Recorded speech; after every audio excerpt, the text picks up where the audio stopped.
welcome to this week's MVP segment on High School Cube News. I'm Beth Long at Cary-Grove High School. We're featuring our first offensive lineman of the season. He's 6'4", 280 pounds, and he's headed to Notre Dame. I'm talking about Trevor Ruhland.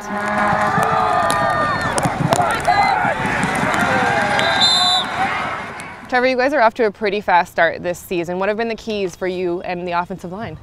It all starts in the off season, in the spring and the fall, or spring and the summer. It's all just working, weight room and stuff like that. And when we come out here, we always have a good mindset. Each day we're going to get a little bit better, and that's really the key. In each game, we just try to get a little bit better. I mean, we're not trying to win 5 games. We're trying to win them all this year. So each game is just another stepping stone that we need to get better at. And to this point, you've taken all the appropriate steps and the stepping stones to get to that point. I assume the state championship game is what the focus is this year. Going into the season, was that what you guys were talking about? We don't really ever bring up the state championship game. I don't know, it's just kind of that thing, but it's definitely in the back of our minds. Obviously our goal is to win the first game and to win the conference championship, which we did not win last year. So that's always a big goal. And then it's always make a deep run in the playoffs like traditional Cary-Grove teams do, and however far we go, that's what we're going to do. You've had good teams since you've been here. Now you're a senior. What is the standard that you want Cary-Grove football to have after this year? Each year we have to contend for a conference championship. That's the first thing. We have to be the best team in the area. And the standard is you're going to work hard, you're going to be disciplined, no showboating, no nothing like that. And it's just play discipline, good football, play really hard, and make it to playoffs every year, definitely. The offensive line at Cary-Grove, including yourself, is a very experienced unit. You're a 3-year starter. Michael Gomez is a 4-year starter. How much does that experience help you guys on the field?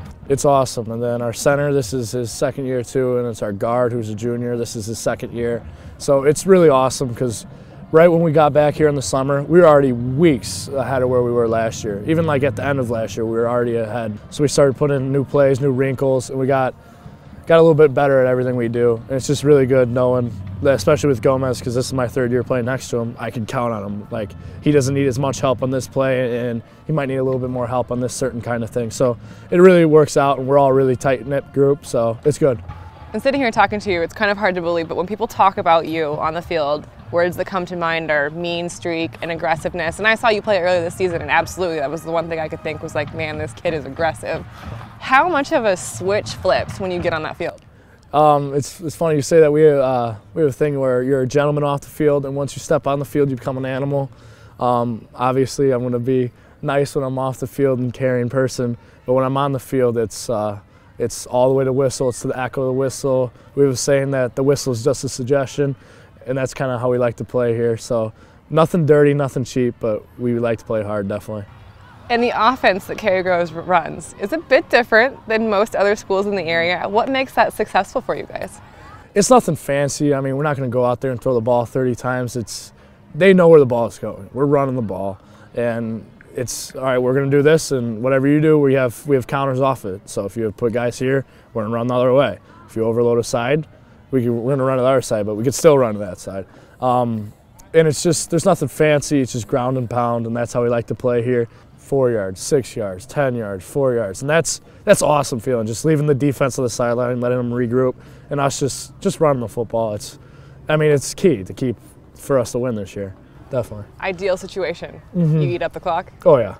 We 8-minute drives. There's nothing better than coming off the sideline just gassed after an 8-minute drive, knowing you punched it right down their throats. It's awesome. And you've seen some time on defense as well. A little bit of time on defense. What do you like about the other side of the ball? Well, I played a little bit at the beginning of the season. I love it because my dad played D-tackle in college, and it's just a different thing. You're not out there. You're not like following your rules and playing like I have this guy every time. You're lined up. I line up as a nose guard, and it's all right, go make a play. Go make something happen, and that's awesome. You just get to run after the football and go tackle someone. That's the best part about football. And speaking of your dad, he played at Iowa, like you mentioned, was a defensive lineman. Played in a Rose Bowl, as we talked about a little bit earlier. What are some lessons that he has imparted on you? Well, he's always been my coach, and even to now he's my coach, but all through the junior programs, he was my coach. And there's really, from day one, I mean, I wasn't the best football player as a young kid. I was kind of the big guy that really couldn't move. And he really just put into my mind, no plays off, every single play to the whistle, and that's definitely stuck with me. And I can't thank him enough for all the technique and the tips he gives us and all the motivation he's given me, and watching his highlight tapes, how hard he plays. It's awesome having a dad like that, definitely.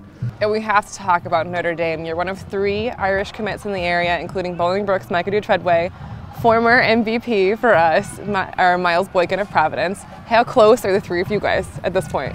At this point, I mean, we've talked a couple times, and when we've talked, it's been awesome. 2 great guys, 2 hilarious guys, both very good football players. Watching their film, they're going to be outstanding at the next level.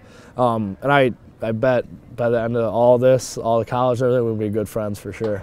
And why'd you choose the Irish? I mean, when we were talking earlier about the Michigan game, there's nothing you could say, I don't like this about them. It's perfect. Everything about it, the coach is the best, atmosphere the best, and you're going to win championships there. And you are projected, from what I hear, possibly a center, maybe a guard at the next level. What position do you like best on the offensive line? I'm going to play guard at the next level because one of the other commits in our class is a #1 center, so he's a very good player.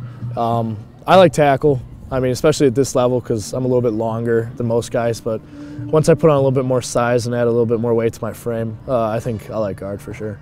Once again, Trevor Ruhland is this week's MVP at Cary-Grove High School. Thanks, Trevor. Congratulations. Make sure you guys stay tuned for next week's.